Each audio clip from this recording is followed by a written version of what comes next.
வணக்கம். இன்றைக்கி நம்ம ஊர் ஸ்பெஷலில் நெத்திலி மீன் குழம்பு எப்படி வைக்கிறதுங்கிறது தான் பார்க்க போகிறோம்.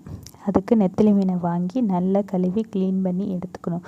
க்ளீன் பண்ணி உப்பு போட்டு நல்லா உரசி எடுத்துக்கணும். ஏன் இந்த கிண்ணத்தில் வைக்கிறேன்னா தண்ணி வடியும் அப்படிங்கிறதுக்காக தான் இந்த ஓட்டை பாத்திரத்தில் வைக்கிறேன். அதுக்கு தேவையான அளவு புளி, எவ்வளோ புளி, ஒரு எலுமிச்சம்பழ அளவு போதும்.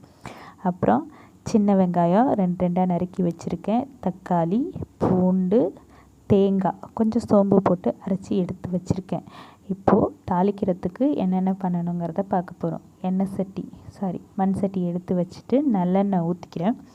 ஊற்றிட்டு கொஞ்சம் வெந்தயம், கொஞ்சம் கடுகு 2யும் போட்டு நல்லா தாளிச்சுன்னா அது நல்லா வதங்கும் இல்லையா? அது வெடிக்கிற அளவுக்கு வெடித்ததுக்கப்புறம் நறுக்கி வச்சுருக்கிற வெங்காயத்தை போட்டு நல்லா வதக்கணும். நல்லா ஓரளவுக்கு வதங்கினா போதும்.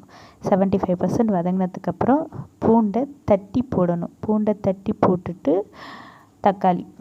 தக்காளியை போட்டுட்டு கொஞ்சம் கருவேப்பிலை போட்டு நல்லா கிண்டிட்டு கொஞ்சோண்டு உப்பு போட்டு மூடி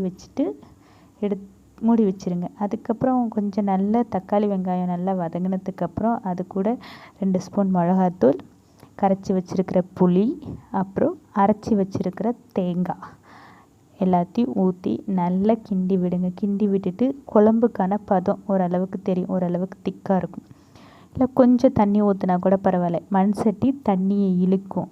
அதனால் உங்களுக்கு திக்னஸுக்கு ஏற்ற மாதிரி தண்ணி ஊற்றிக்கோங்க. ஏன்னா மீன் குழம்பு வச்சா 1/2 hour இருக்கணும். இருந்தால் தான் நல்லாயிருக்கும். அந்த 1/2 hour மண் சட்டி அதுக்குள்ளே தண்ணியை இழுக்கும். நல்லா மூடி வச்சு நல்லா கொதித்து எண்ணெய் பிரிஞ்சு வந்துருச்சு இல்லையா?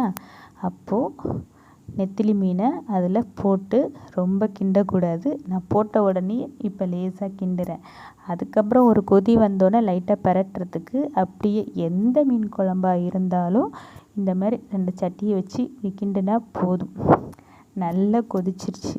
நெத்திலி மீன் போட்டு சிம்மில் வச்சு நான் ஒரு 10 நிமிஷம் சிம்மில் கொதிக்க வச்சோன்னே நல்லா இருக்குது. ஆஃப் பண்ணியும் கொதிச்சிட்டே இருக்குது.